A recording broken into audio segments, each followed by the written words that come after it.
भांडण निघेल काय गो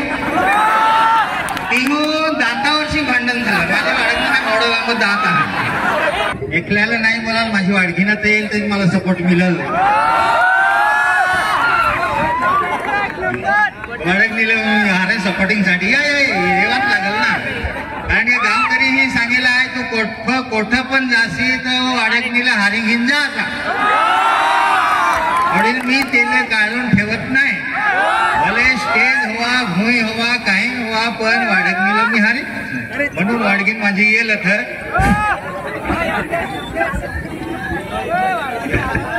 त्यांच्या धर्मपत्नी असतील त्यांनी यायच्या नाही जोहार जोहार परत एकदा जोहार 3 वेळा जोहार केला म्हणजे तुमच्या मनामध्ये थोडीशी शंका झाली असेल नाही का हो साहजिक आपल्या समाजामध्ये प्रत्येक गोष्ट जोडास करावा लागेल 3 वेळा केला म्हणजे तिऱ्हाणे असे पुरातन काळापासून मान्यता आहे परंतु 3 वेळा मी जोहार का केले याचं पहिलं मी सांगतो याच्या नंतर माझी वाणीला मी सुरुवात करतो पहिला जो जोहार आहे मी देवाला केला बिरसा मुंडा बापाला पहिला नमस्कार मी केला याच्यानंतर दुसरा जो जोहार आहे माझे कलाकार मंडळी दिला हा हिले केला आणि तिसरा जोहार तुम्हा सर्वांना केला तर पहिला जोहार तर माझा देवाने स्वीकार केला मला पूर्णपणे विश्वास आहे दुसरा जोहार सुद्धा माझ्या कलाकार मंडळी आहेत यांनी पण स्वीकार केला ह्यो पण मला विश्वास आहे परंतु तिसरा जो जोहार आहे तुम्ही स्वीकार केला का नाही थोडीशी माझ्यामध्ये शंका आहे कारण की मी कशावरनं सांगू शकू की माझा जोहार तुम्ही स्वीकार केलाच असेल कारण प्रत्येक गोष्टीला पुरावा लागतोय तर जर का माझा जोहार तुम्ही स्वीकार केला असेल तर पुरावा म्हणून एक वेळा जोरदार टाळ्या वाजवा शाबाश जिसने जिसने बजाई है जोर से ताली उसकी तो भगवान के कृपा से भर जाएगी झोली और भगवान के कृपा से भर जाएगी झोली तो समझो आपकी रोज होएगी दिवाली अरे खुशी का नाम है दिवाली इसीलिए ताली बजाना बहुत जरूरी है मौसमी से निकलता है उसको जूस कहते हैं लेकिन विश्व आदिवासी के दिन को ताली नहीं बजाएगा उनको तो कंजूस कहते हैं हमको तो कंजूस नहीं बनना है हमको भगवान की कृपा का जूस पीना है इसलिए हमेशा खुश रहना भी बहुत जरूरी होती है तर मी जास्ती टाइम दादा नाही घेईल कारण की बरेच असे कलाकार इथेला हा परंतु एक महत्वाची गोष्ट आहे ही तुम्हाला सांगून याच्या नंतर मी समाप्ती करीन आणि ती गोष्ट अशी आहे का प्रत्येकाला लागू पडेल प्रत्येक वस्तूला प्रत्येक डिपार्टमध्ये प्रत्येक क्षेत्रामध्ये प्रत्येक जागावर त्या वस्तूची गरज आहे थोडाच मी सांगून ना याच्या नंतर मी समाप्ती करेन न ती वस्तू अशी आहे नागो आता हे जो वस्तू हा याच्यामध्ये न्यूट्रल नाही राहिला ना म्हणजे अर्थिंग नाही राहिला तर काही पण वस्तू काम करत नाही तशा प्रकारची एक वस्तू अशी आहे का आपल्यामध्ये नसेल तर गाडी गडबडान जाईल आणि ती वस्तू आहे प्रेम प्रेम प्रत्येकाला गरज आहे प्रेम नांगा अनेक प्रकारचे रहे देशावर प्रेम रहे समाजावर प्रेम रहे गावावर प्रेम रहे संस्कृतीवर प्रेम रहे प्रत्येकाला गरज आहे आता विचार करो आपला आमदार साहेब आहे आपणीवर प्रेम नसता तर जानची बाजी लावून बुलडोजरवर नाही चढून गेला असता जर आपल्या समाजावर प्रेम नसता तर पोलिसांच्या बरोबर पंगा घेतला असता काय नाही प्रत्येकाला गरज आहे म्हणजे प्रत्येक मिळून जुळून अन्याय आहे अगर आपल्यावर समाजावर प्रेम नसता तर चालत जाणं सर्वे केलं असतं काय नाही आणि जर का माझा जर वाढकणीवर प्रेम नसता तर मी यथा आणली असती काय नाही ना तसेच प्रकारचे तुम्ही आम्ही काही पण दादा भांडण करत नाही फक्त एकदाच भांडण निघेल काय गो तिघून दातावरची भांडण झालं माझ्या वाढकणीला एवढं लांब दात आहे एकदा भांडण आमचा असा झाला म्हणजे खुलून खुला तुम्हाला सांगणं टाकाय मला सांगे वाडगामा मी मा डॉक्टराची जायची पैसे दे म्हणून काय करायची हे दात लांब हे पाडायची मग मी सांगला की एकूच सगळं लागतील ना आता 32 ते 32 पाडून टाकीन मग तर काय मग अगो मी त्याच्या पैसे खर्चला आहे तुला फुकट नाही आणायला आहे 14 मार्च 1990 साली 825 रुपये गावकरीला भरून दिलेल तर दाता सगळं पैसे दिलेल ना तुम्ही माझा हक्क आहे दातावर म्हण तुला पाडायचा अधिकार नाही नाही पाडला तर मी दादा जास्ती टाइम नाही घेईन पण एक छोटासा दादा एक गीत गाय हो अगडम तगडम मीठ मसाला करून ना माझ्या कलाकार माझ्या भाऊचा मला सांभाळून घे जा मला गाता येत नाही कारण का वाढवा झाला दात पडला आखा झाला तरी पण एक गोष्ट याच्यावरनं थोडासा सांगण्याचा प्रयत्न करेन जशा प्रकारने कबीरजीने सांगेल प्रेम ना खेती उपजे प्रेम ना हाट पिकाय राजा प्रजा जेही रुचे शीस देले जा प्रेम नाही शेतात उंग प्रेम नाही बाजारावी काय प्रेम नाही शेतात उंग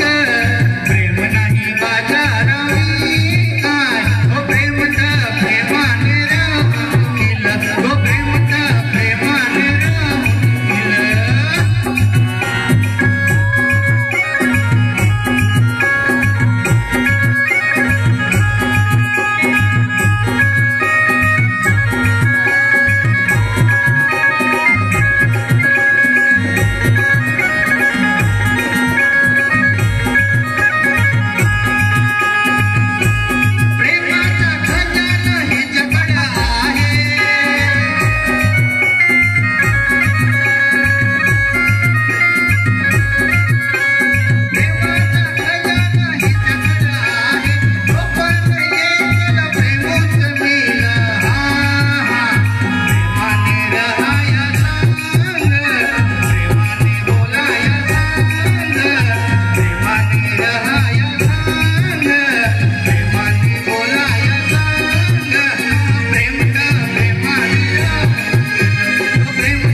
तरी काय हरकत नाही थोडक्यात घ्या छोटासा 2 कडी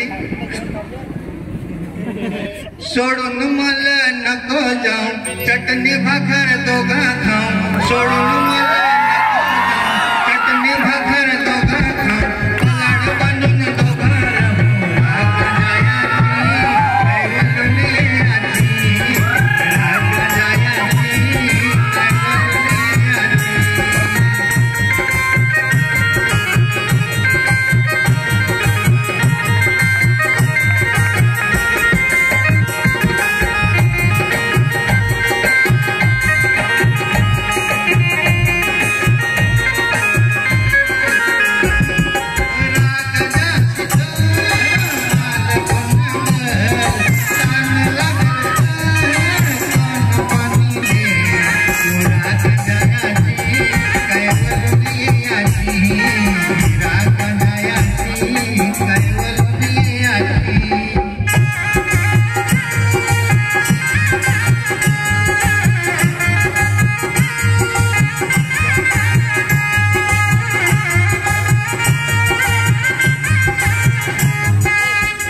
करायचे आहे. एक वर्ष त्यांच्यामध्ये कला असून सुद्धा त्याचा परिचय नाही आपल्याला. परंतु आज एक अशिक्षित माणूस अशा पद्धतीने आपलं मनोरंजन तसंच गाण्यातून एक समाजहिताचा संदेश देऊ शकतं, ही फार मोठी गोष्ट आपल्यासाठी अभिमानाची आहे. आणि म्हणून माझ्या मनोगतामध्ये मी व्यक्त केलं की अशा पद्धतीचे दऱ्याखोऱ्यांमध्ये राहणारा ज्याच्यामध्ये लपलेले गुण आहेत ते ह्या स्टेजवर आणून आपल्या त्या गुणांचा सर्वांसमोर परिचय होतो. हे कलाकार जवल्या वंशा जवलिया आणि त्यांच्या अर्धांगिनी सविता जवलिया, खरंच ह्या दाम्पत्याबद्दल मला खूप आदर वाटला, खरंच आदर वाटला. आणि तुम्हाला पुढे सुद्धा तुम्ही म्हणता का अजून हारजोस, तर नक्कीच पुढच्या वर्षी तुम्हाला आम्ही अजून बोलवू आणि आपल्या संबंध आदिवासी बांधवांना आणि इतर जो समाज आदिवासी बिगर आदिवासी यांना तुम्ही जो संदेश दिला त्याच्याबद्दल धन्यवाद. खरंच मनापासून तुमचं अभिनंदन व्यक्त करतो.